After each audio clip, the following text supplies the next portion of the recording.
Rukma, indeed, it's an important day, of course, for this entire democracy. In a short while from now, we know this fact that Prime Minister Narendra Modi will be addressing this All India Presiding Officers Conference. The important aspect is that various issues were discussed as far as judiciary is concerned, the legislative is concerned, and the executives are concerned. We know this fact that very often Prime Minister Narendra Modi has also talked about on various platforms as well as to how can there be a better coordination between legislative and executives, and of course how can there be a better and harmonious relationship as far as judiciary, executives and legislation is concerned. So that's an important aspect. Now we know this fact that India is a vibrant democracy. India is the largest democracy in the world, and world looks up to India. So the basic point and the main the significant point is that when we talk about our democracy, it is our constitution that empowers the democracy of our country. So that's an important aspect. And when you talk about the judiciary, the legislative and the executive, the motto of all these three important stakeholders and the pillars primarily of democracy is that how can a quality life, equality primarily be provided to the citizens of our country. That's an important aspect of all these three important pillars of democracy. When we talk about judiciary, the legislative, and of course the executive parts, we have often seen that Prime Minister Narendra Modi has also said on various occasions that often we are working in silos. So how can we break these silos and work in togetherness?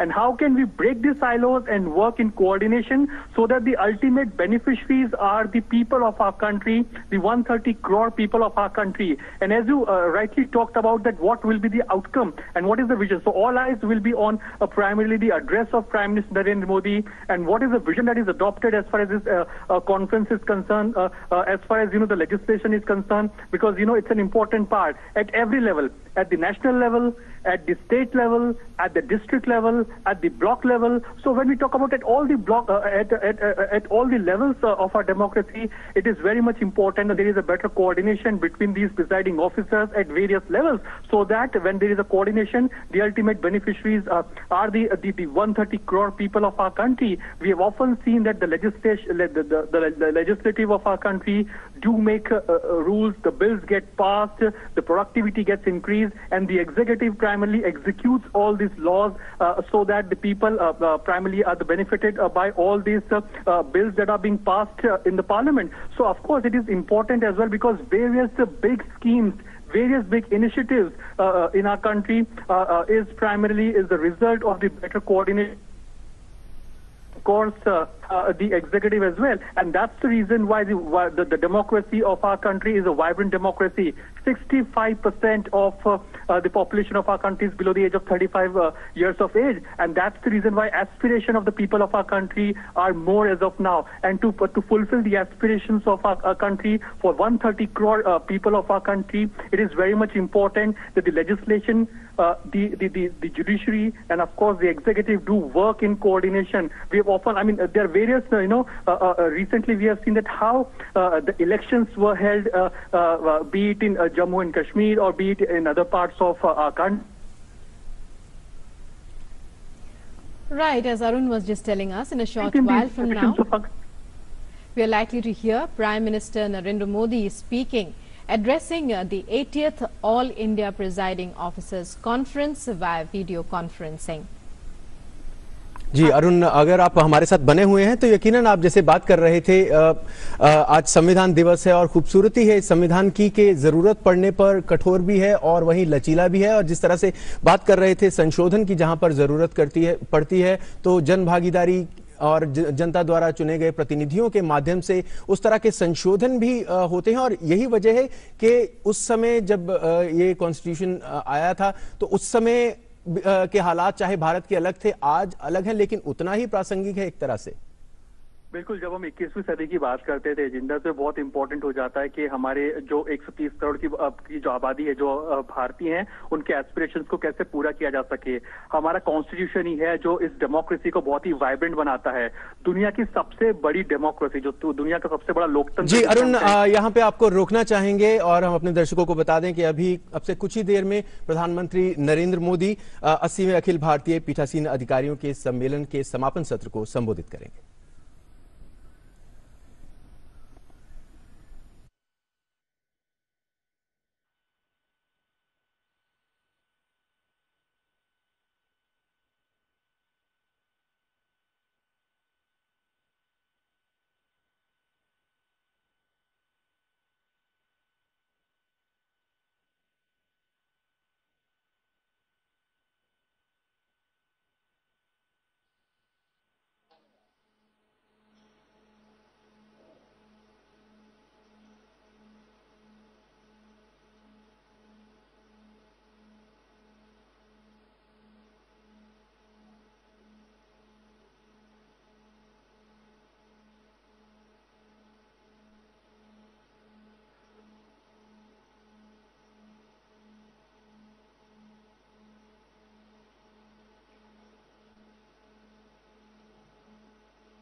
माननीय राज्यपाल गुजरात श्री आचार्य देवव्रत जी,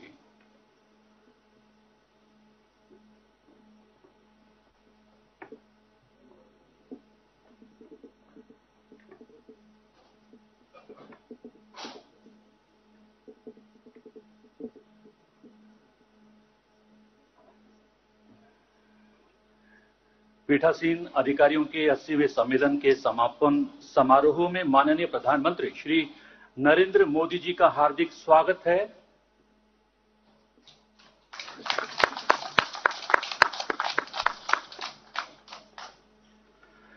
माननीय उपसभापति राज्यसभा श्री हरिवंश नारायण सिंह जी से आग्रह कि वे सभा को संबोधित करें।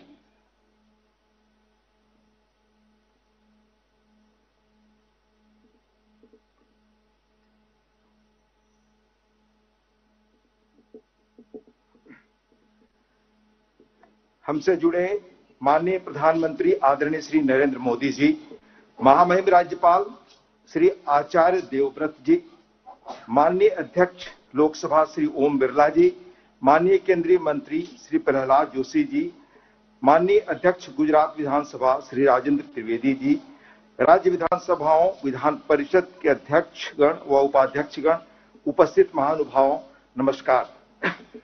लीला पुरुष कृष्ण की धरती, संत नरसिंह मेहता की मिट्टी, महात्मा गांधी की जन्मभूमि, लौह पुरुष सरदार पटेल की धरती, पवित्र नदी नर्मदा की मौजूदगी, अनेक महापुरुषों की मिट्टी, आदरणीय प्रधानमंत्री जी की जन्मभूमि में इतने सुंदर आयोजन के लिए माननीय अध्यक्ष लोकसभा, माननीय विधानसभा अध्यक्ष गुजरात सरकार एवं आयोजन में लगे सभी लोगों को हृदय से आभार और धन्यवाद।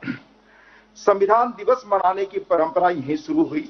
लौह पुरुष सरदार पटेल भारत को एक सूत्र में बांधने वाले की प्रतिमा के नीचे संविधान की आत्मा प्रेमबुल को स्मरण करने का ऐतिहासिक क्षण आज रहा।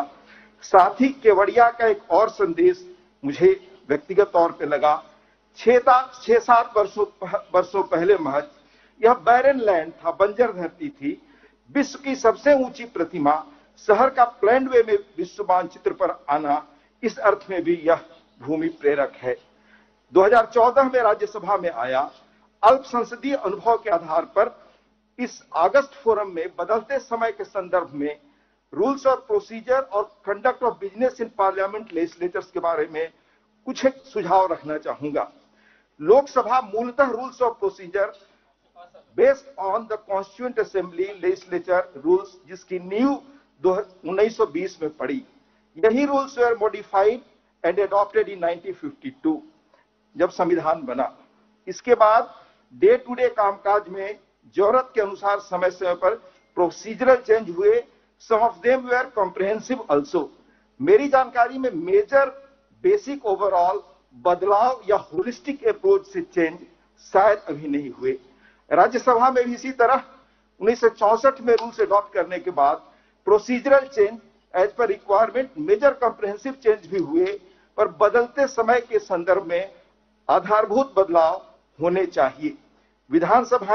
विधानसभाओं के रूल्स मूलतः लोकसभा पर आधारित। सभी विधानसभाओं में भी समय समय पर कॉम्प्रिहेंसिव रिव्यू हुए हैं। कुछ एक ने नई चीजें भी जोड़ी हैं, पर बदले समय के संदर्भ में उन्हें भी रिलुक करने की जरूरत है। यह मेरी निजी मान्यता है। उदाहरण के तौर पर संसद और विधानमंडलों के संदर्भ में संविधान के आर्टिकल 193 में कहा गया है कि यदि एक स्ट्रेंजर सदन की कार्यवाही में भाग लेता हुआ पाया जाता है तो उसे 500 रुपए प्रतिदिन के हिसाब से फाइन देना होगा। यह अंग्रेजों का समय का गैर जरूरी प्रावधान है। इस बात के औचित्य पर संविधान सभा में भी क्वेश्चन हुआ था। माननीय उपराष्ट्रपति राज्यसभा ने सभापति इस कॉम्प्रिहेंसिव बदलाव के पक्षधर रहे हैं। उन्होंने 2018 में एक एक्सपर्ट कमेटी श्री वीके अग्निहोत्री के चेयरमैनशिप में, जो संसदीय कार्य मंत्रालय के सचिव और बाद में राज्यसभा के महासचिव थे, बनाया। इस समिति ने 77 अमेंडमेंट सजेस्ट किए हैं, जिनमें 124 नए रूल्स जोड़ने की बात है। चेयरमैन द्वारा 184 डायरेक्शन देने का सुझाव है। उल्लेखनीय है कि समय की चुनौतियों के अनुरूप 25 अमेंडमेंट्स फ्यूचरिस्टिक नेचर के हैं। इनके अलावा पूरे रूल्स को जेंडर न्यूट्रल करने का भी प्रस्ताव है। It proposes to add 6 new chapters in the rule book. यह जीपीसी के विचाराधीन है। भारतीय संविधान में समय समय पर परिस्थितियों के अनुरूप अब तक 100 से अधिक बदलाव हुए हैं। हाल ही में वर्तमान अध्यक्ष लोकसभा माननीय श्री ओम बिरला जी ने भी लोकसभा के रूल्स का कॉम्प्रिहेंसिव रिव्यू अपेक्षित बदलाव की दृष्टि से नवंबर 2019 में एक्सपर्ट कमेटी बनाई है। मुझे लगता है इसी दृष्टि से अप्रासंगिक कानूनों के बारे में भी, जैसे केंद्र में जनवरी 2020 तक लगभग 1500 पुराने पड़ चुके कानून खत्म हो चुके हैं। राज्य विधानसभा में कुल कितने अपने पुराने कानूनों को खत्म किया वे भी जरूर कर रहे होंगे, पर पब्लिक डोमेन में मैंने बहुत ढूंढा, नहीं मिला।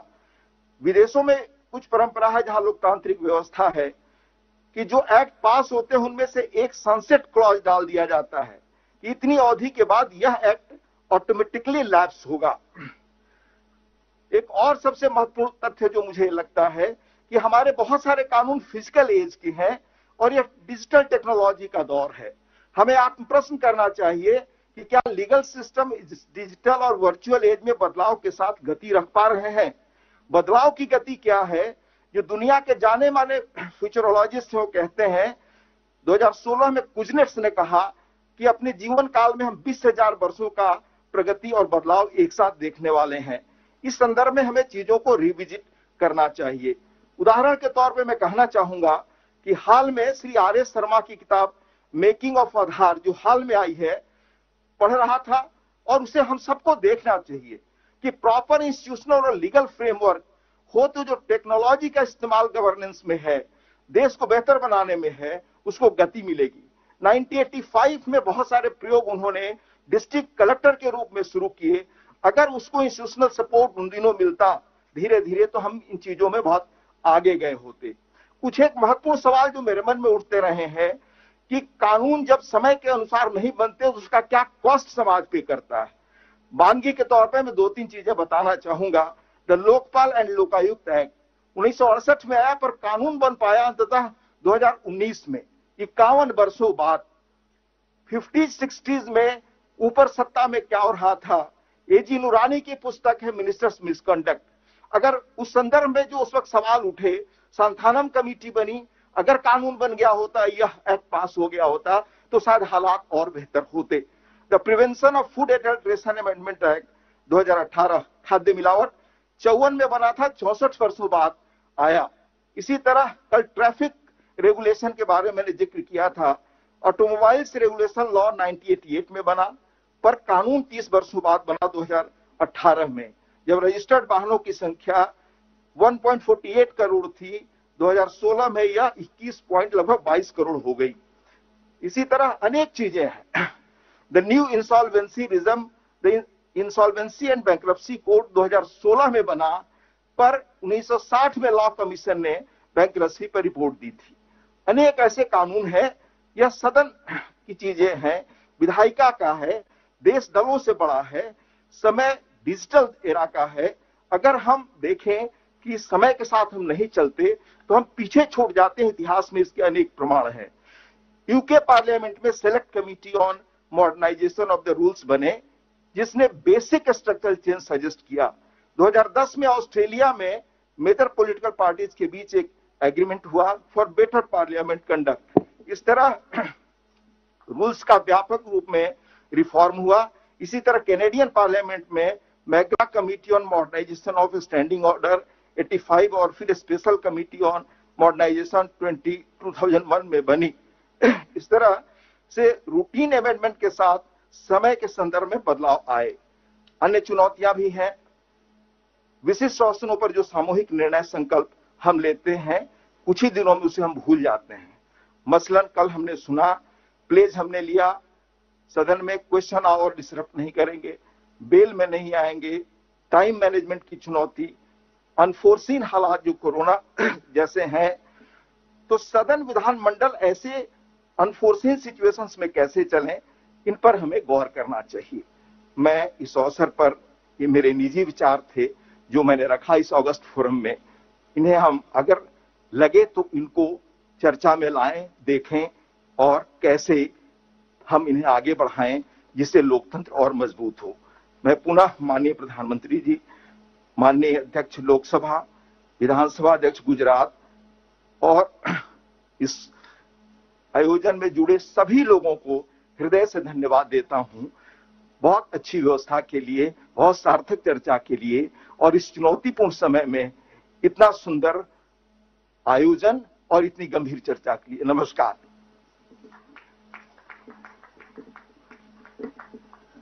धन्यवाद माननीय उपसभापति राज्यसभा श्री हरिवंश नारायण सिंह जी। माननीय अध्यक्ष लोकसभा श्री ओम बिरला जी से आग्रह कि सभा को संबोधित करें। परम आदरणीय माननीय प्रधानमंत्री जी, गुजरात के राज्यपाल महोदय, राज्यसभा में उपसभापति जी, संसदीय कार्य मंत्री जी, संसदीय राज्य मंत्री जी, गुजरात विधानसभा के अध्यक्ष जी, सभी राज्यों के पीठासीन अधिकारीगण, माननीय संसद सदस्यगण, प्रतिष्ठित गणमान्य अतिथिगण, आज पीठासीन अधिकारियों के 80वें अखिल भारतीय सम्मेलन का समापन केवड़िया में हो रहा है। हमारा परम सौभाग्य है कि आदरणीय प्रधानमंत्री जी इस सम्मेलन के समापन समारोह में हमसे जुड़े हैं। सम्मेलन का आयोजन हमारे स्वतंत्रता आंदोलन के महानायक राष्ट्रपति महात्मा गांधी जी की पावन जन्मभूमि पर हो रहा है, जहां एक ओर मां नर्मदा का सतत प्रभाव है, दूसरी ओर राष्ट्र के एकीकरण के प्रणेता सरदार वल्लभ भाई पटेल की विशाल प्रतिमा है। ये पूरा क्षेत्र माननीय प्रधानमंत्री जी के नए भारत के निर्माण के विजन का प्रतिबिंब है।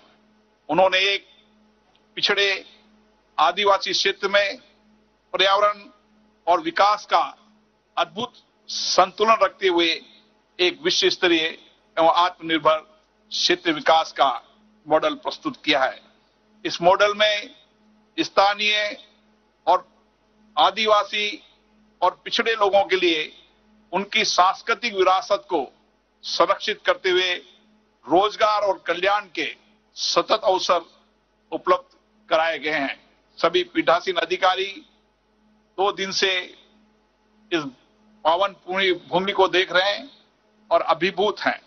मैं इसके लिए भी प्रधानमंत्री जी की दूरदर्शिता से हम सब प्रेरित हुए हैं और हमें नई शक्ति और ऊर्जा भी मिली है। आज भारत के संविधान की 71वीं सालगिरह के पुनीत अवसर पर देश की एकता एवं अखंडता के सूत्रधार सरदार वल्लभ भाई पटेल की विशाल प्रतिमा की छत्र छाया में संविधान की शपथ लेकर हमें दिव्य अनुभूति हुई है। ये शपथ हमारे लिए औपचारिकता मात्र नहीं है, बल्कि राष्ट्र निर्माताओं के प्रति हमारी कृतज्ञता की अभिव्यक्ति है।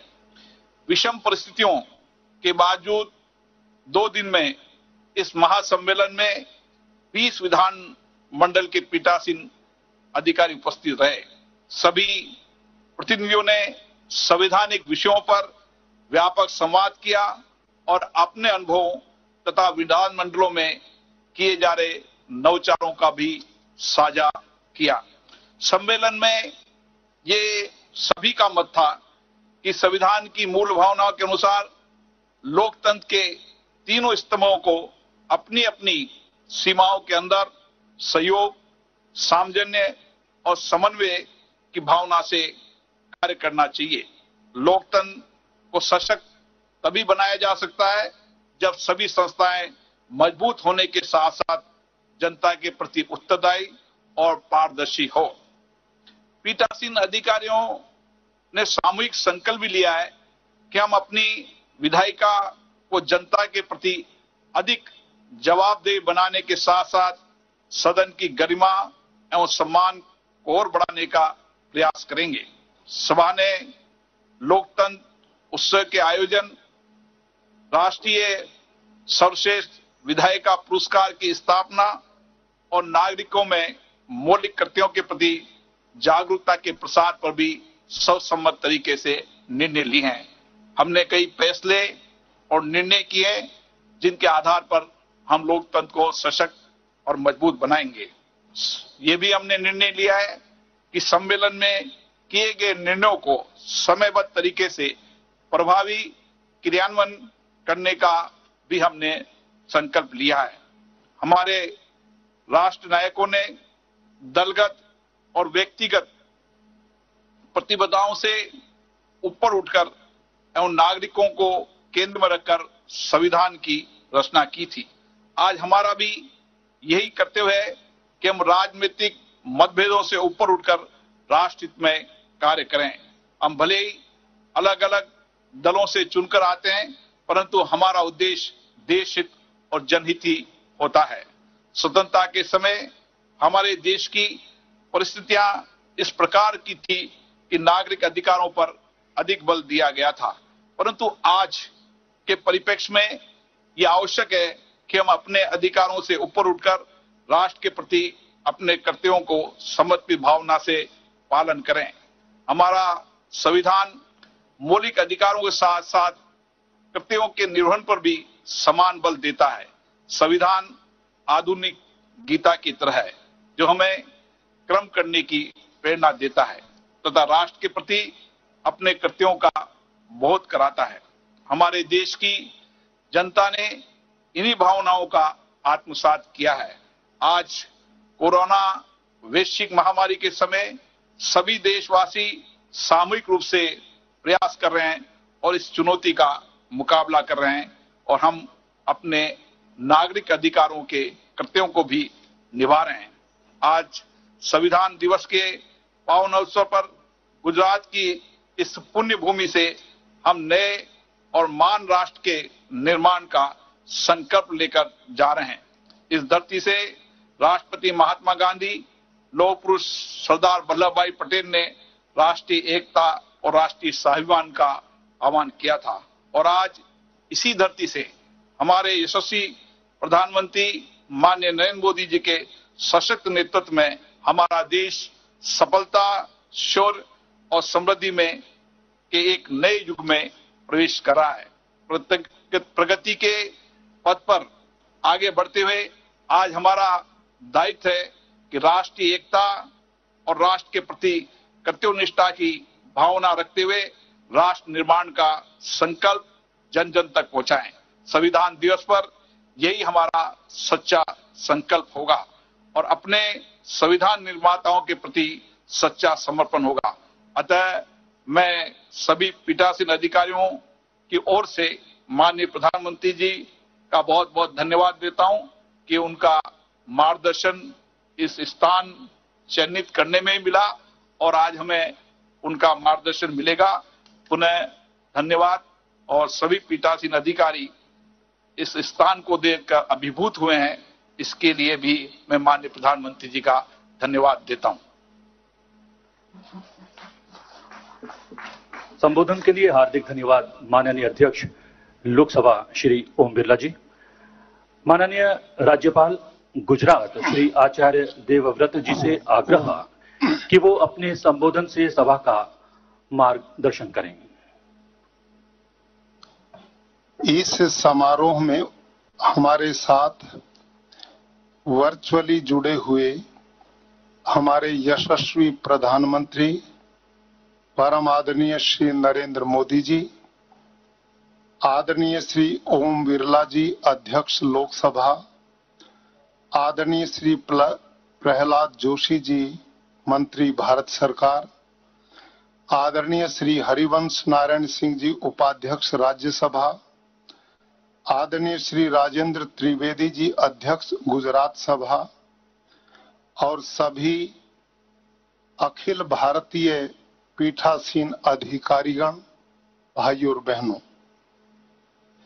सर्वप्रथम मैं गुजरात की जनता की ओर से माननीय श्री ओम बिरला जी का आभार व्यक्त करता हूं कि जिन्होंने केवड़िया के इस स्थल को, जहां प्रधानमंत्री जी के स्वप्न के अनुसार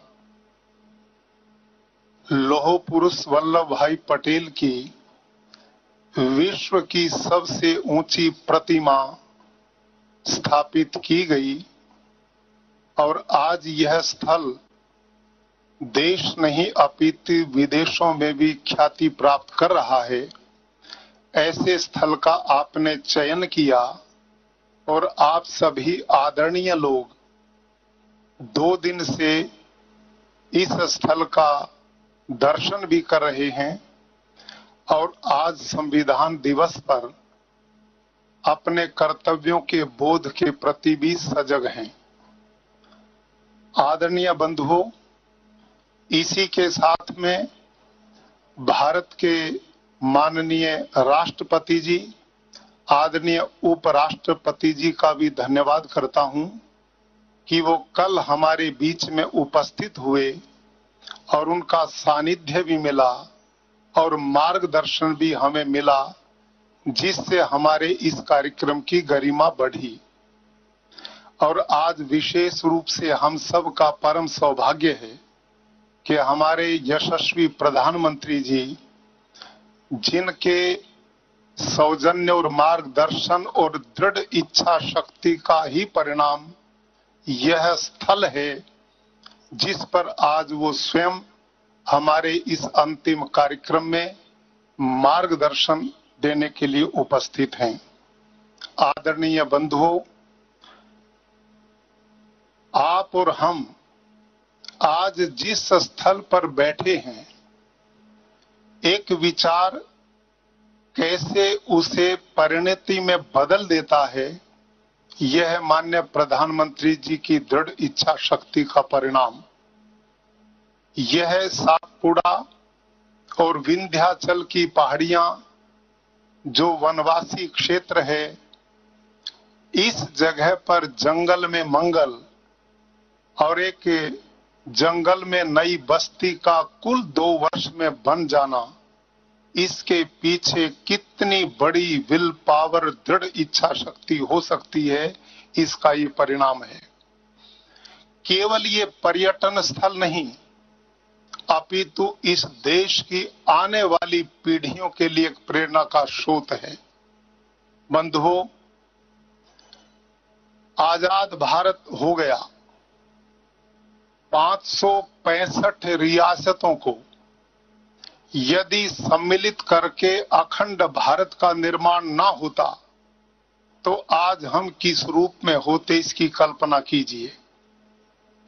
गुजरात की धरती के सुपूत लौह पुरुष सरदार वल्लभ भाई पटेल कितनी बड़ी दृढ़ इच्छा शक्ति के महामानव थे कि जिन्होंने इस देश की एकता, अखंडता और विशालता के लिए इतना मजबूत निर्णय लिया कि उस रजवाड़ों को तोड़कर पूरे भारत को एक किया।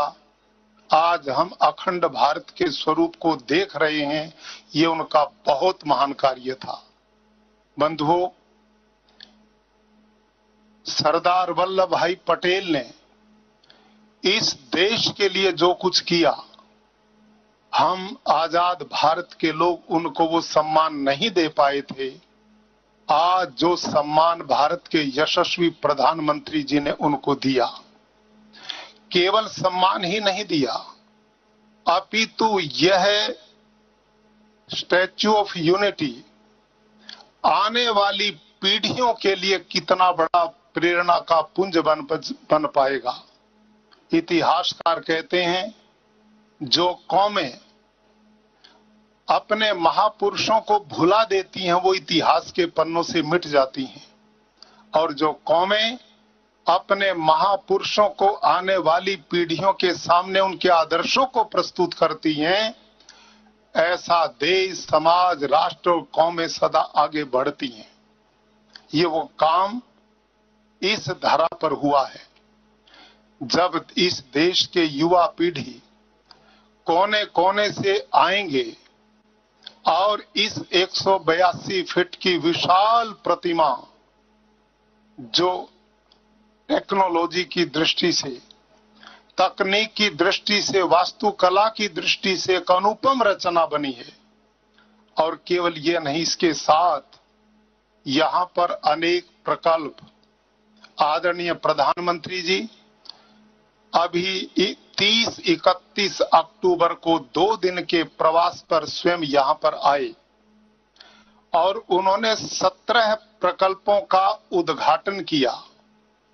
स्टैच्यू ऑफ यूनिटी की वेबसाइट का उद्घाटन किया, 4 नए प्रकल्पों का शिलान्यास किया।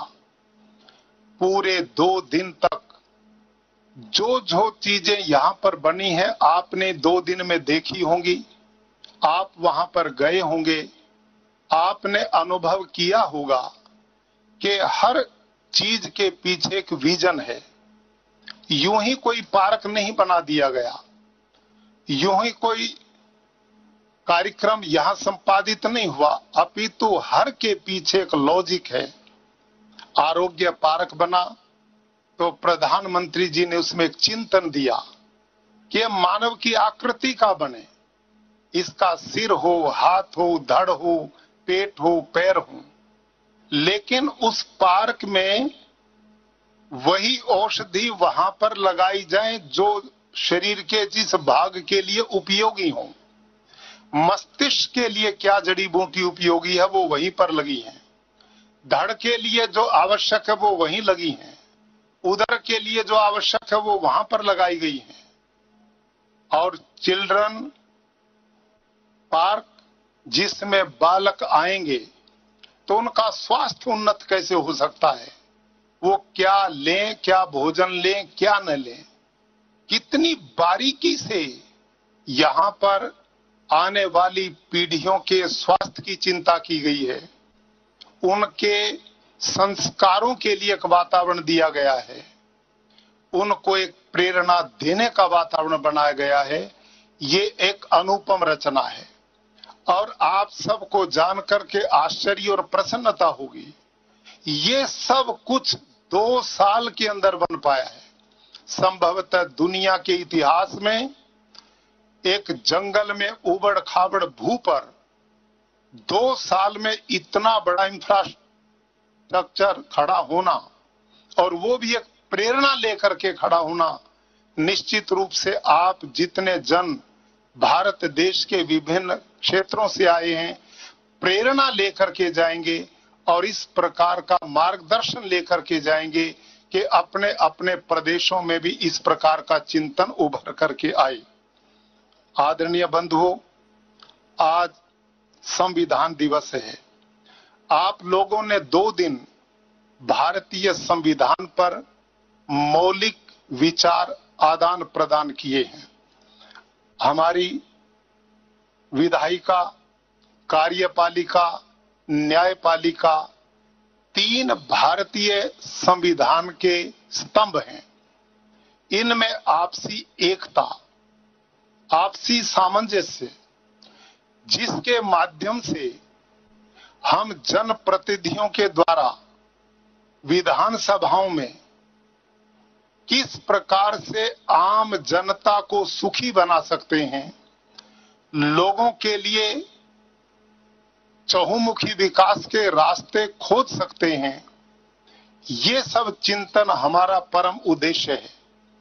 भारतीय संविधान में मानव की स्वतंत्रता, उसके विकास की, उसकी प्रगति की हर प्रकार की व्यवस्था दी गई है और आप सभी इस गहनता को अच्छी तरह समझते हैं और इसी पर आपने 2 दिन तक चिंतन किया है।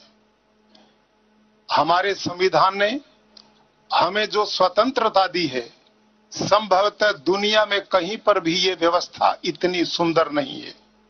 भारतीय लोकतंत्र जिस गति से सारी दुनिया के लिए आदर्श बना, ये हम सब के लिए गर्व की बात है।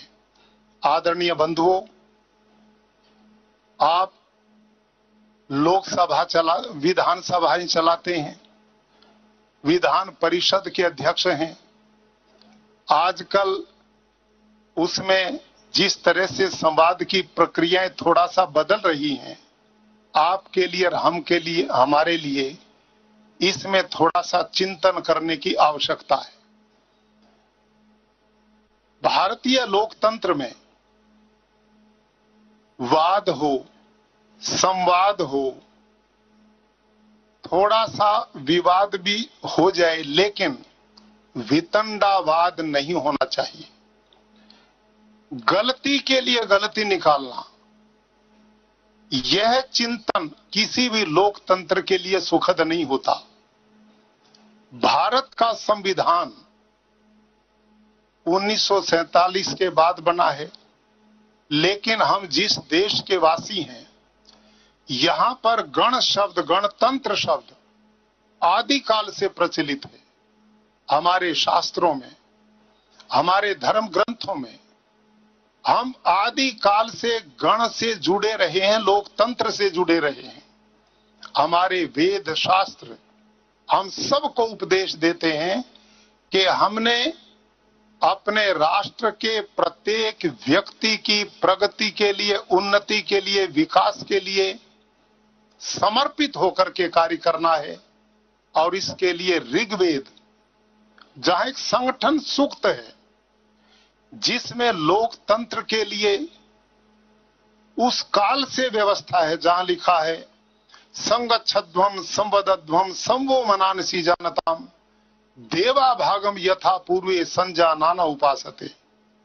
वेद कहता कि ऐ मानवो, तुम आपस में मिल करके बोलो, यानी कि तुम्हारा संवाद तुम सबके सुख के बढ़ाने वाला हो। संगच्छध्वम, तुम विकास के मार्ग पर मिल करके आगे बढ़ो।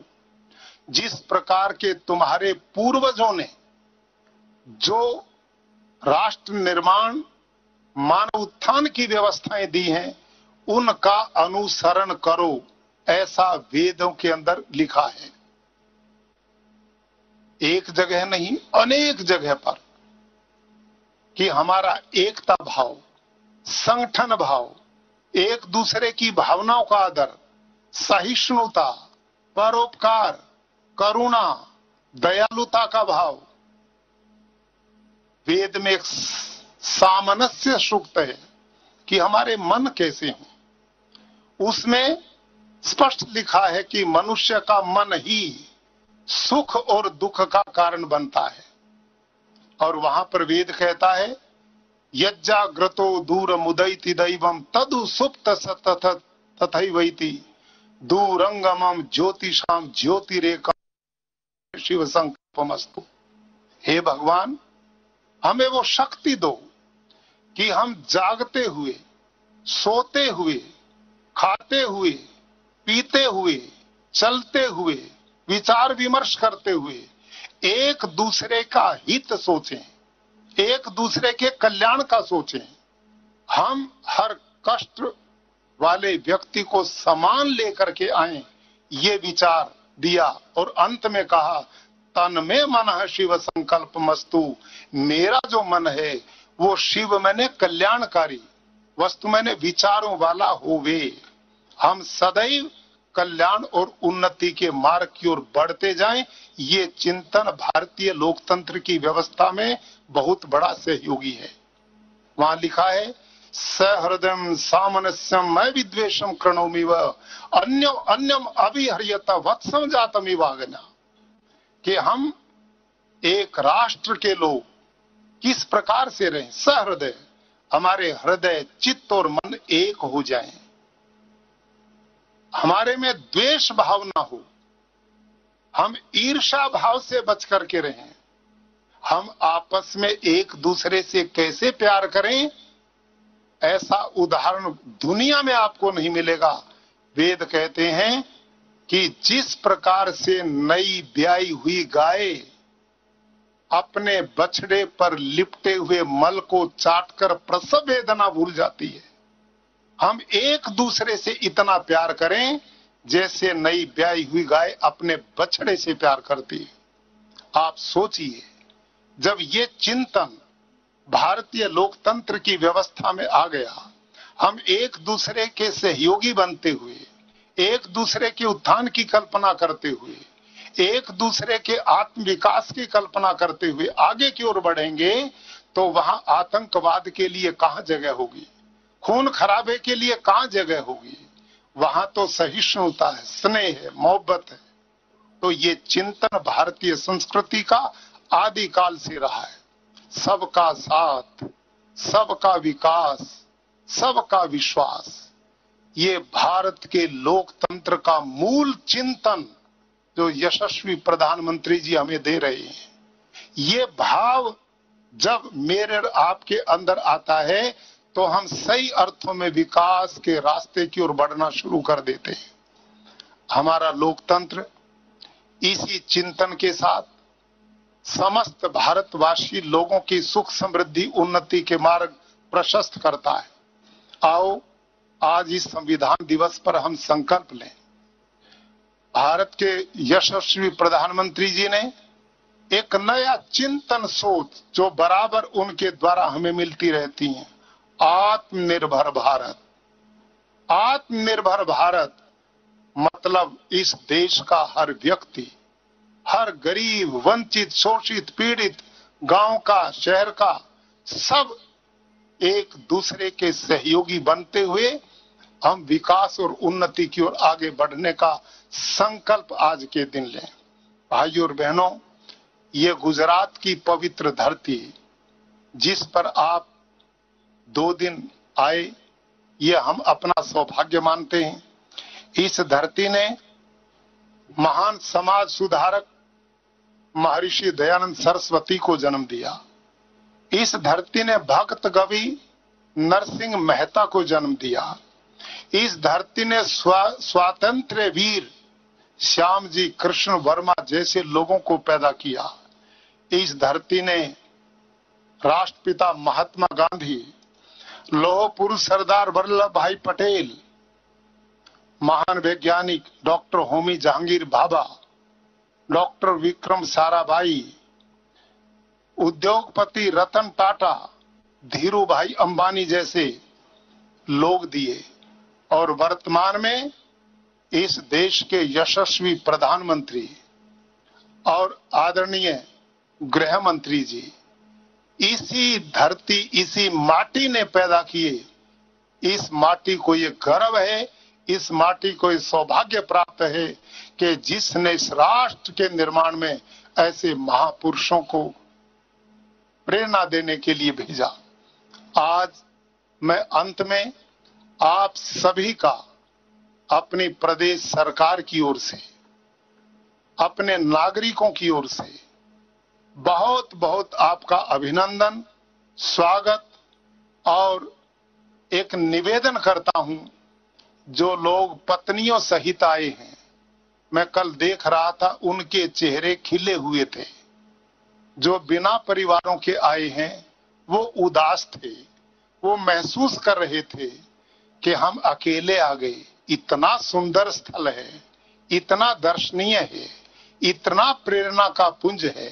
तो आप सबसे मेरा आग्रह रहेगा, जब आप अपने अपने स्थल पर वापस जाएं, अपने मित्रों को, अपने संबंधियों को, अपने साथियों को इस स्थल के बारे में जानकारी दें, उनको प्रेरित करें ताकि वो लोग इस स्थल को देखने के लिए आएं और राष्ट्र की एकता का, राष्ट्र की अखंडता का भाव लेकर के जाएं और अपना प्यारा भारतवर्ष सरदार वल्लभ भाई पटेल के उसी संकल्प और इसी विजन के अनुसार बने।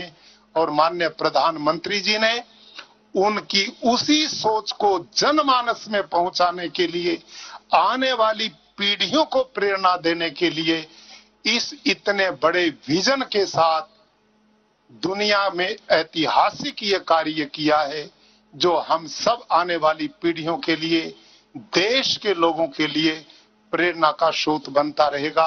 आपने मुझे अपने इस अंतिम कार्यक्रम में सम्मिलित किया, मैं आप सबका आभार प्रकट करता हूं। आदरणीय लोकसभा अध्यक्ष ओम बिरला जी का आभार प्रकट करता हूं। धन्यवाद। ओम शांति।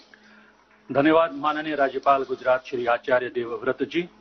अब माननीय प्रधानमंत्री श्री नरेंद्र मोदी जी सम्मेलन का समापन अभिभाषण प्रस्तुत करेंगे। माननीय प्रधानमंत्री श्री नरेंद्र मोदी जी।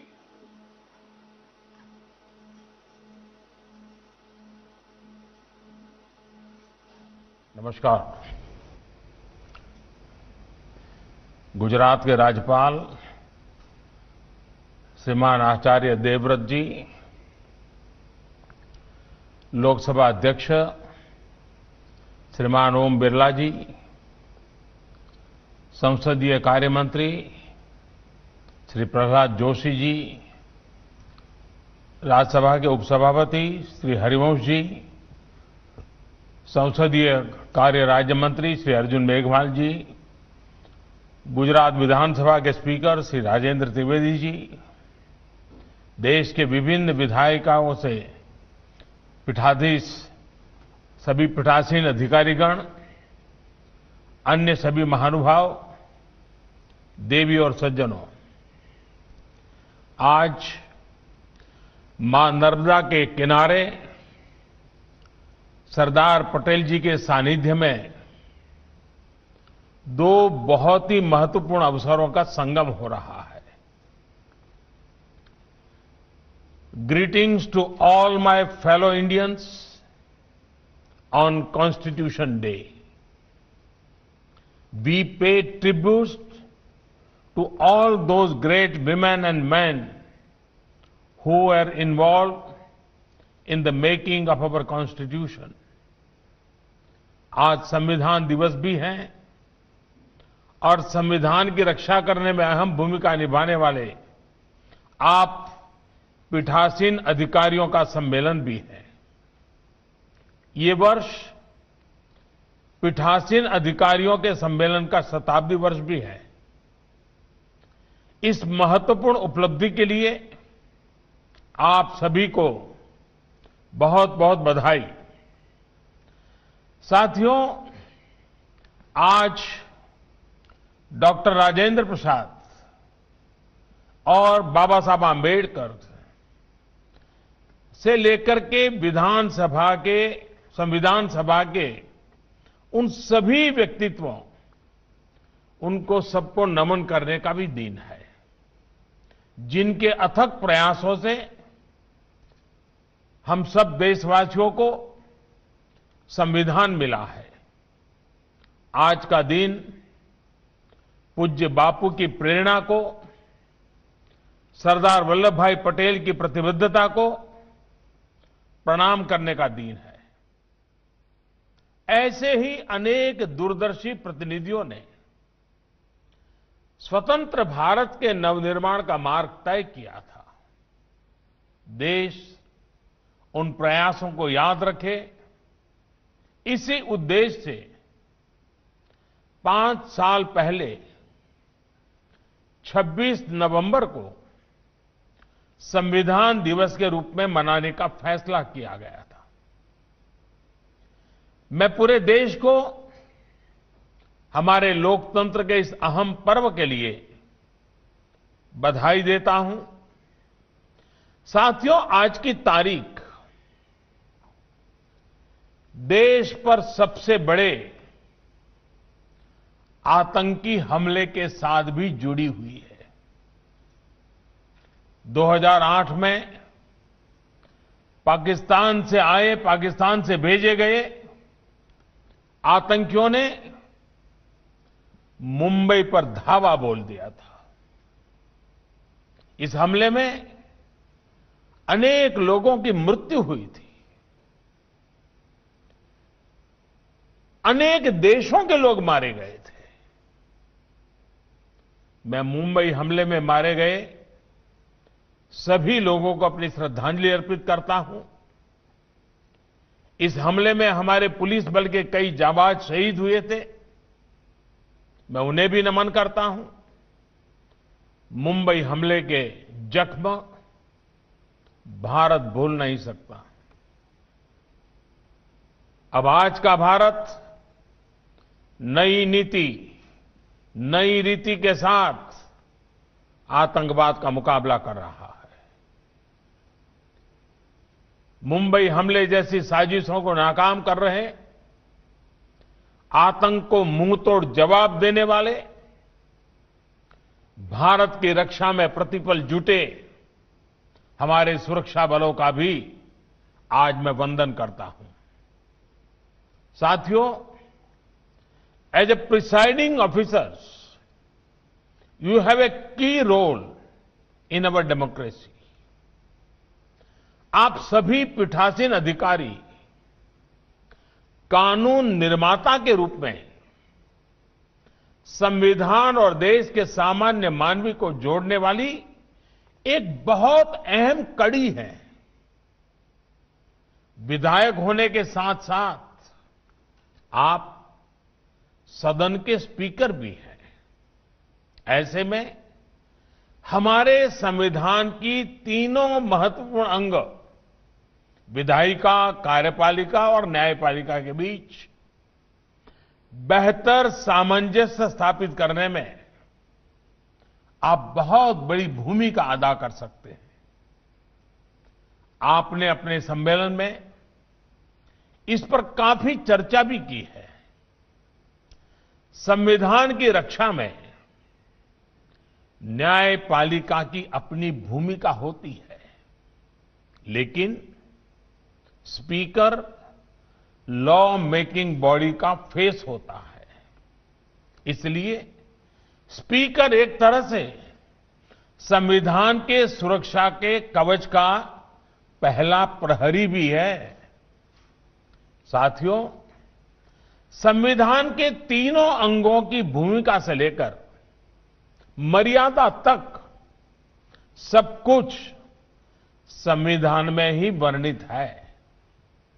70 के दशक में हमने देखा था कि कैसे सेपरेशन ऑफ पावर की मर्यादा को भंग करने की कोशिश हुई थी, लेकिन इसका जवाब भी देश को संविधान से ही मिला। बल्कि इमरजेंसी के उस दौर के बाद चेक्स एंड बैलेंस का सिस्टम मजबूत से मजबूत होता गया। विधायिका, कार्यपालिका और न्यायपालिका तीनों ही उस कालखंड से बहुत कुछ सीखकर आगे बढ़े। आज भी वो सीख उतनी ही प्रासंगिक है। बीते 6-7 सालों में विधायिका, कार्यपालिका और न्यायपालिका में सामंजस्य को और बेहतर करने का प्रयास हुआ है। साथियों, इस तरह के प्रयासों का सबसे बड़ा प्रभाव पड़ता है जनता के विश्वास पर। कठिन से कठिन समय में भी जनता की आस्था इन 3 अंगों पर बनी रहती है। ये हमने इन दिनों इस वैश्विक महामारी के समय भी बखूबी देखा है। भारत की 130 करोड़ से ज्यादा जनता ने जिस परिपक्वता का परिचय दिया है, उसकी एक बड़ी वजह सभी भारतीयों का संविधान के तीनों अंगों पर पूर्ण विश्वास है। इस विश्वास को बढ़ाने के लिए निरंतर काम भी हुआ है। महामारी के इस समय में देश की संसद ने राष्ट्रहित से जुड़े कानूनों के लिए, आत्मनिर्भर भारत के लिए, महत्वपूर्ण कानूनों के लिए जो तत्परता और प्रतिबद्धता दिखाई है, वह भी अभूतपूर्व है। इस दौरान संसद के दोनों सदनों में तय समय से ज्यादा काम हुआ है।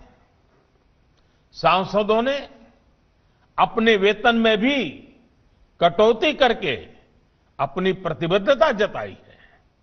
अनेक राज्यों के विधायकों ने भी अपने वेतन का कुछ अंश देकर कोरोना के खिलाफ लड़ाई में अपना सहयोग दिया है।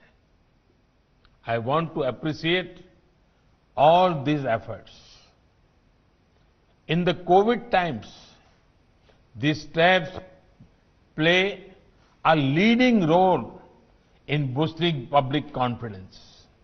साथियों, कोरोना के इस समय में हमारी चुनाव प्रणाली की मजबूती भी दुनिया ने देखी है। इतने बड़े स्तर पर चुनाव होना, समय पर परिणाम आना, सुचारू रूप से नई सरकार का बनना,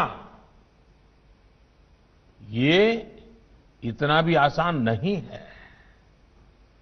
हमें हमारे संविधान से जो ताकत मिली है, वो ऐसे हर मुश्किल कार्यों को आसान बनाती है।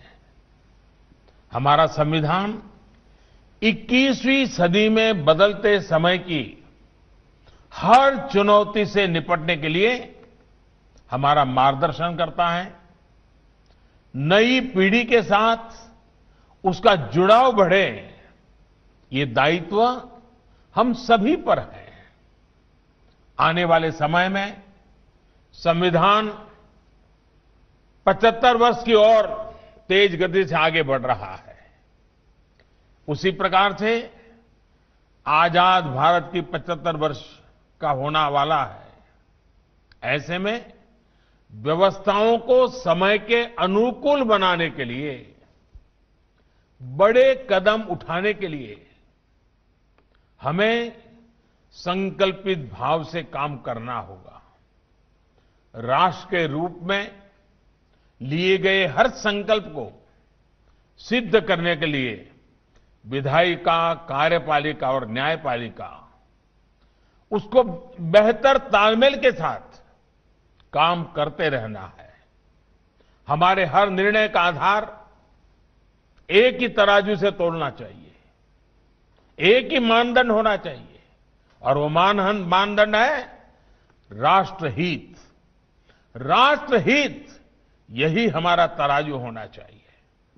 हमें ये याद रखना है कि जब विचारों में देशहित, लोकहित, उसके बजाय राजनीति हावी होती है, तो उसका नुकसान देश को उठाना पड़ता है। जब हर कोई अलग अलग सोचता है, तो क्या परिणाम होते हैं, उसका गवाह आप 2 दिन से जहां विराजमान है, वो सरदार सरोवर डैम भी उसका एक बहुत बड़ा उदाहरण है। साथियों, केवड़िया प्रवास के दौरान आप सभी ने सरदार सरोवर डैम की विशालता देखी है, भव्यता देखी है, उसकी शक्ति देखी है। लेकिन इस डैम का काम बरसों तक अटका रहा, फंसा रहा। आजादी के कुछ वर्षों के बाद शुरू हुआ था, और आजादी के 75 वर्ष जब सामने आए हैं, अभी कुछ साल पहले वो पूरा हुआ। कैसी कैसी बाधाएं, कैसे कैसे लोगों के द्वारा रुकावटें, किस प्रकार से संविधान का दुरुपयोग करने का प्रयास हुआ, और इतना बड़ा प्रोजेक्ट, जनहित का प्रोजेक्ट, इतने सालों तक लटका रहा। आज इस डैम का लाभ गुजरात के साथ ही मध्य प्रदेश, महाराष्ट्र और राजस्थान के लोगों को भी हो रहा है। इस बांध से गुजरात की 10 लाख हेक्टेयर जमीन को, राजस्थान की 2.5 लाख हेक्टेयर जमीन को सिंचाई की सुविधा सुनिश्चित हुई है। गुजरात के 9,000 से ज्यादा गांव, राजस्थान और गुजरात के अनेकों छोटे बड़े शहरों को घरेलू पानी की सप्लाई इसी सरदार सरोवर बांध की वजह से हो पा रही है। और जब पानी की बात आती है तो मुझे एक प्रसंग भी याद आता है। जब नर्मदा का पानी अनेक विवादों में रहा, अनेक संकटों से गुजरे, आखिरकार कुछ रास्ते निकले, लेकिन जब राजस्थान को पानी पहुंचाया तो भैरव सिंह जी शेखावत और जसवंत सिंह जी दोनों गांधीनगर स्पेशली मिलने आए। मैंने पूछा क्या काम है, बोले आकर के बताएंगे। वो आए और मुझे उतना उन्होंने अभिनंदन दिए, इतने आशीर्वाद दिए, इतनी, मैंने कहा इतना प्यार, इतनी भावना क्या। अरे बोले भाई, इतिहास गवाह है कि पानी के बूंद के लिए भी युद्ध हुए हैं, लड़ाइयां हुई हैं, दो दो परिवारों के बीच बंटवारा हो गया है। बिना कोई संघर्ष, बिना कोई झगड़े गुजरात से नर्मदा का पानी राजस्थान पहुंच गया, राजस्थान की सूखी धरती को अपने पानी पहुंचाया। ये हमारे लिए इतने गर्व और आनंद का विषय है और इसलिए हम तुम्हें मिलने आए हैं। आप देखिए, ये काम अगर पहले हुआ होता, इसी बांध से जो बिजली पैदा हो रही है उसका अधिकांश लाभ मध्य प्रदेश और महाराष्ट्र को हो रहा है। साथियों, ये सब वर्षों पहले भी हो सकता था। लोक कल्याण की सोच के साथ, विकास को सर्वोच्च प्राथमिकता की अप्रोच के साथ ये लाभ पहले भी मिल सकते थे, लेकिन वर्षों तक जनता इनसे वंचित रही। और आप देखिए, जिन लोगों ने ऐसा किया उन्हें कोई पश्चाताप नहीं है। इतना बड़ा राष्ट्रीय नुकसान हुआ, बांध की लागत कहां से कहां पहुंच गई, लेकिन जो इसके जिम्मेदार थे उनके चेहरे पर कोई शिकन नहीं है। हमें देश को इस प्रवृत्ति से बाहर निकालना है। साथियों, सरदार पटेल की इतनी विशाल प्रतिमा के सामने जाकर दर्शन करके आप लोगों ने भी नई ऊर्जा महसूस की होगी, आपको भी एक नई प्रेरणा मिली होगी। दुनिया की सबसे ऊंची प्रतिमा स्टैच्यू ऑफ यूनिटी, ये हर भारतीय का गौरव बढ़ाती है। और जब सरदार पटेल स्टैच्यू बना है, वो जनसंघ के मेंबर नहीं थे, भाजपा के मेंबर नहीं थे, कोई राजनीतिक छुआछूत नहीं। जैसे सदन में एक भाव की आवश्यकता होती है, वैसे देश में भी एक भाव की आवश्यकता होती है। ये सरदार साहब का स्मारक उस बात का जीता जागता सबूत है कि जहां कोई राजनीतिक छुआछूत नहीं है। देश से बड़ा कुछ नहीं होता, देश के गौरव से बड़ा कुछ नहीं होता। आप कल्पना कर सकते हैं, 2018 में स्टैच्यू ऑफ यूनिटी के लोकार्पण के बाद करीब करीब 46 लाख लोग, 46 लाख, यहां इस सरदार साहब स्टैच्यू को अपना नमन करने के लिए आए हैं। कोरोना की वजह से 7 महीनों तक स्टैच्यू दर्शन बंद नहीं हुए होते तो ये आंकड़ा और ज्यादा होता। मां नर्मदा के आशीर्वाद से स्टैच्यू ऑफ यूनिटी, ये पूरा केवड़िया शहर भारत के भव्यतम शहरों में शामिल होने के लिए तेजी से खड़ा हो रहा है। सिर्फ कुछ ही वर्षों में, और अभी ये गवर्नर श्रीमान आचार्य जी ने बड़े विस्तार से इसका वर्णन किया है, कुछ ही वर्षों में इसका स्थान का कायाकल्प हो गया है। जब विकास को सर्वोपरि रखकर, कर्तव्य भार को सर्वोपरि रखकर काम होता है तो परिणाम भी मिलते हैं। आपने देखा होगा, इन 2 दिन दरमियान आपको कई गाइड से मिलना हुआ होगा, कई व्यवस्था में जुड़े हुए लोगों से मिलना। ये सारे नौजवान बेटे बेटियां इसी इलाके की हैं, आदिवासी परिवारों की बच्चियां हैं। और आपको जब बताती होगी, बहुत एग्जैक्टनेस शब्दों का उपयोग करती हैं, आपने देखा होगा। ये ताकत हमारे देश में पड़ी है, हमारे गांव के अंदर भी ये ताकत पड़ी है। सिर्फ थोड़ी राख हटाने की जरूरत है, वो एकदम से प्रज्वलित हो जाती है। आपने देखा होगा दोस्तों, विकास के इन कार्यों ने यहां के आदिवासी भाई बहनों को भी एक नया आत्मविश्वास दिया है। साथियों, हर नागरिक का आत्मसम्मान हो, आत्मविश्वास बढ़े, ये संविधान की भी अपेक्षा है, हमारा भी ये निरंतर प्रयास है। ये तभी संभव है जब हम सभी अपने कर्तव्यों को, अपने अधिकारों का स्रोत मानेंगे, अपने कर्तव्यों को सर्वोच्च प्राथमिकता देंगे, कर्तव्यों पर, संविधान पर सबसे ज्यादा बल दिया गया है, लेकिन पहले के दौर में उसे ही भुला दिया गया। चाहे सामान्य नागरिक हो, कर्मचारी हो, जनप्रतिनिधि हो, न्यायिक व्यवस्था से जुड़े लोग हो, हर व्यक्ति, हर संस्थान के लिए कर्तव्यों का पालन बहुत प्राथमिकता है, बहुत जरूरी है। संविधान में तो हर नागरिक के लिए ये कर्तव्य लिखित रूप में भी है और अभी हमारे स्पीकर आदरणीय बिरला जी ने कर्तव्यों के विषय में विस्तार से हमारे सामने विषय भी रखा। Friends, our constitution has many special features, but one very special feature is the importance given to duties. Mahatma Gandhi himself was very keen about this. He saw a close link between rights and duties. He felt that once we perform our duties, rights will be safeguarded. साथियों, अब हमारे प्रयास ये होने चाहिए कि संविधान के प्रति सामान्य नागरिक की समझ और ज्यादा व्यापक हो। इसके लिए संविधान को जानना, समझना भी बहुत जरूरी है। आजकल हम सब लोग सुनते हैं KYC, ये बहुत कॉमन शब्द है, हर कोई जानता है। KYC का मतलब है नो योर कस्टमर।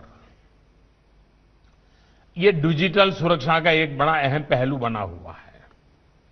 उसी तरह KYC एक नए रूप में KYC यानी नो योर कॉन्स्टिट्यूशन हमारे संविधान सुरक्षा कवच को भी मजबूत कर सकता है।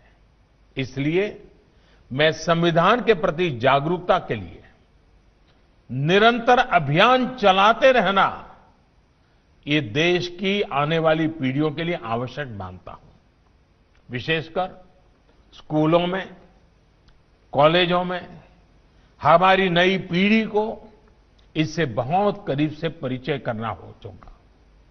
आई would urge you all to take initiative that make aspects of our constitution more popular among our youth, that too through innovative methods. साथियों, हमारे यहां बड़ी समस्या ये भी रही है कि संवैधानिक और कानूनी भाषा उस व्यक्ति को समझने में मुश्किल होती है जिसके लिए जो कानून बना है। मुश्किल शब्द, लंबी लंबी लाइनें, बड़े बड़े पैराग्राफ, क्लोज सब क्लोज, यानी जाने अनजाने एक मुश्किल जाल बन जाता है।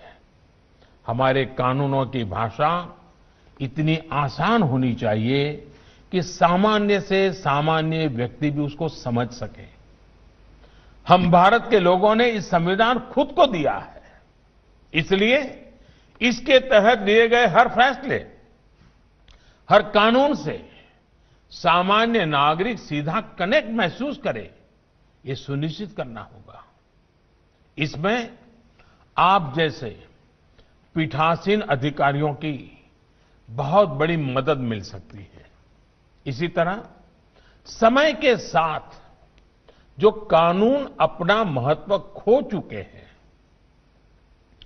उनको हटाने की प्रक्रिया भी आसान होनी चाहिए।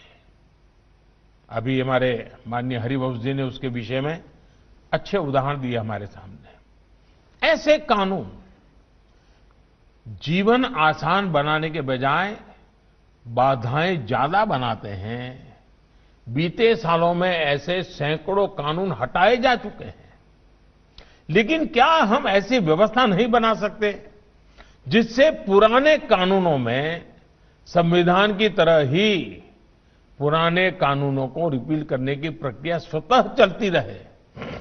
अभी कुछ कानूनों में सनसेट क्लॉज की व्यवस्था शुरू की गई है। अब एप्रोप्रिएशन एक्ट और कुछ और दूसरे कानूनों में भी इसका दायरा बढ़ाने पर विचार चल रहा है। मेरा सुझाव है कि राज्य की विधानसभाओं में भी इस प्रकार की व्यवस्था सोची जा सकती है, ताकि पुराने अनुपयोगी कानूनों को स्टैट्यूट बुक से हटाने के लिए प्रोसीजर रिक्वायरमेंट्स में बचा जा सके। इस प्रकार की व्यवस्था से कानूनी कंफ्यूजन बहुत कम होगा और सामान्य नागरिकों को भी आसानी होगी। साथियों, एक और विषय है और वो भी इतना ही महत्वपूर्ण है, वो चुनावों का। वन नेशन वन इलेक्शन सिर्फ एक चर्चा का विषय नहीं है, बल्कि ये भारत की जरूरत है। हर कुछ महीने में भारत में कहीं न कहीं बड़े चुनाव हो रहे होते हैं। इससे विकास के कार्यों पर जो प्रभाव पड़ता है उसे आप सब भली भांति जानते हैं। ऐसे में वन नेशन वन इलेक्शन पर गहन अध्ययन और मंथन आवश्यक है और इसमें पीठासीन अधिकारी काफी मार्गदर्शन कर सकते हैं, गाइड कर सकते हैं, लीड कर सकते हैं। इसके साथ ही लोकसभा हो, विधानसभा हो या पंचायत चुनाव हो, इनके लिए एक ही वोटर लिस्ट काम में आए, इसके लिए हमें सबसे पहले रास्ता बनाना होगा। आज हर एक के लिए अलग अलग वोटर लिस्ट है, हम क्यों खर्चा कर रहे हैं, समय क्यों बर्बाद कर रहे हैं।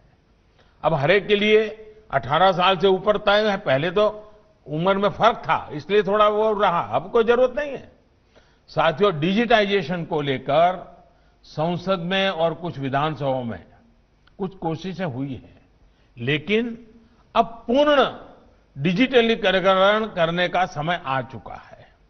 अगर आप प्रिसाइडिंग ऑफिसर्स इसमें जुड़े इनिशिएटिव लेंगे तो मुझे विश्वास है कि हमारे विधायक गण, सांसद गण भी तेजी से ये टेक्नोलॉजी को एडॉप्ट कर लेंगे।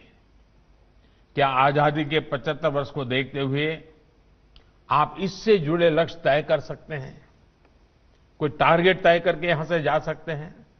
साथियों, आज देश के सभी विधायी सदनों को डेटा शेयर करने की दिशा में आगे बढ़ना जरूरी है, ताकि देश में एक सेंट्रल डेटाबेस हो। सभी सदनों के कामकाज का एक रियल टाइम ब्यौरा आम नागरिक को भी उपलब्ध हो और देश के सभी सदनों को भी उपलब्ध हो। इसके लिए नेशनल ई विधान एप्लीकेशन के रूप में एक आधुनिक डिजिटल प्लेटफॉर्म पहले से ही विकसित किया जा चुका है। मेरा आप सभी से आग्रह रहेगा कि इस प्रोजेक्ट को जल्द से जल्द एडॉप्ट करें। अब हमें अपनी कार्यप्रणाली में ज्यादा से ज्यादा टेक्नोलॉजी के इस्तेमाल, पेपरलेस तौर तरीकों पर बल देना चाहिए।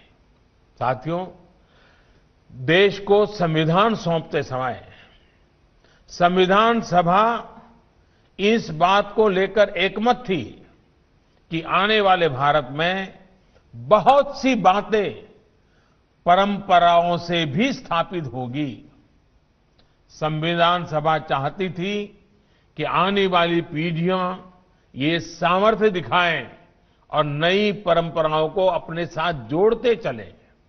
हमें अपने संविधान के शिल्पियों की इस भावना का भी ध्यान रखना है।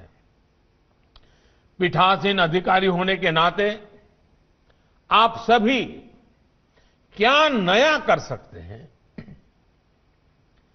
कौन सी नई चीज जोड़ सकते हैं, इस दिशा में भी कुछ न कुछ कंट्रीब्यूट करेंगे तो देश के लोकतंत्र को एक नई ताकत मिलेगी। विधानसभा की चर्चाओं के दौरान जन भागीदारी कैसे बढ़े, आज की युवा पीढ़ी कैसे जुड़े, इस बारे में भी सोचा जा सकता है।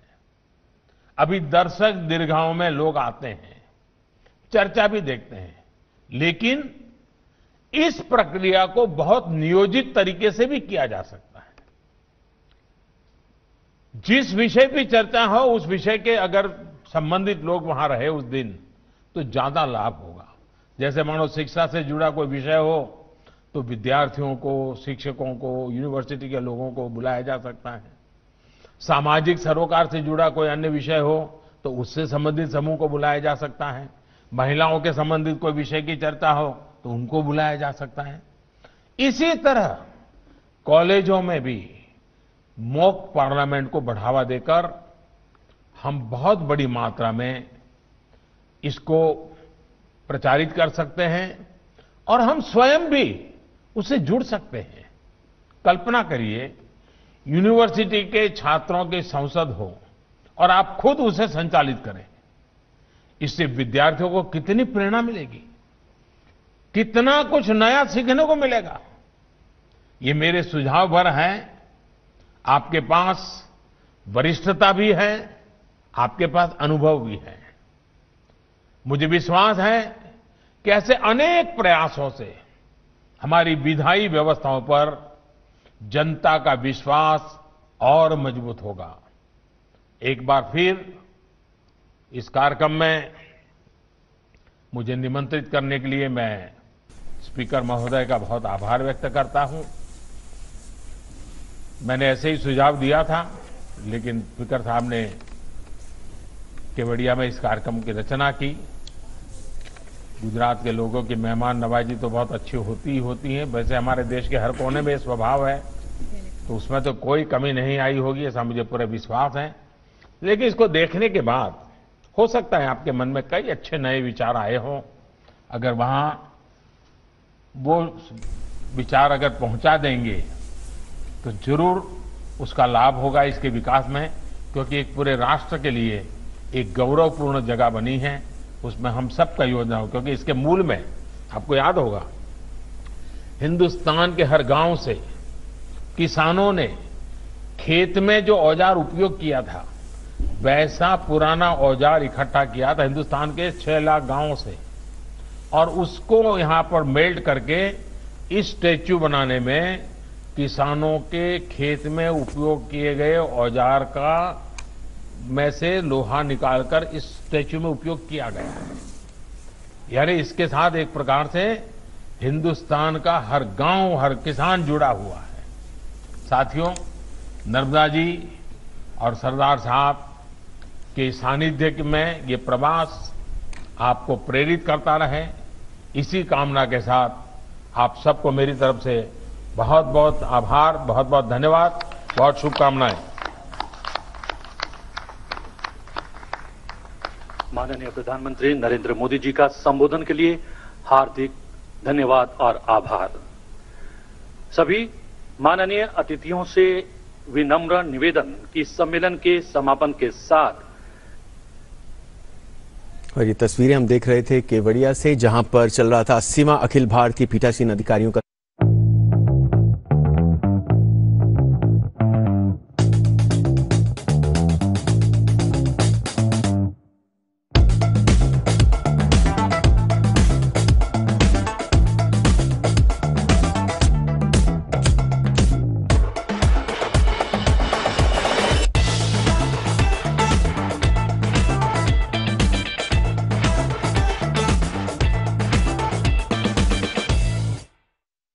संकल्प लिया था कई दिल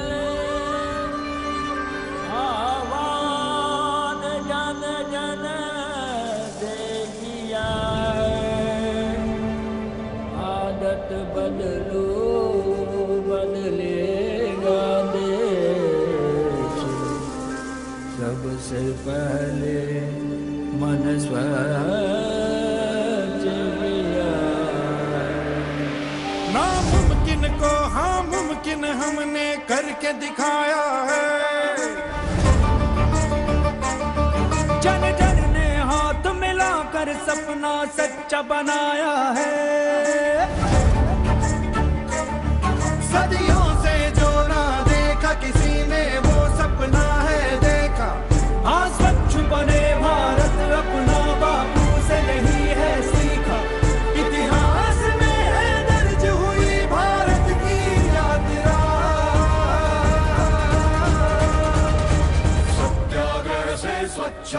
तक, सत्याग्रह से स्वच्छाग्रह तक। इतिहास में ये दर्ज हुई भारत की यात्रा, सत्याग्रह से स्वच्छाग्रह।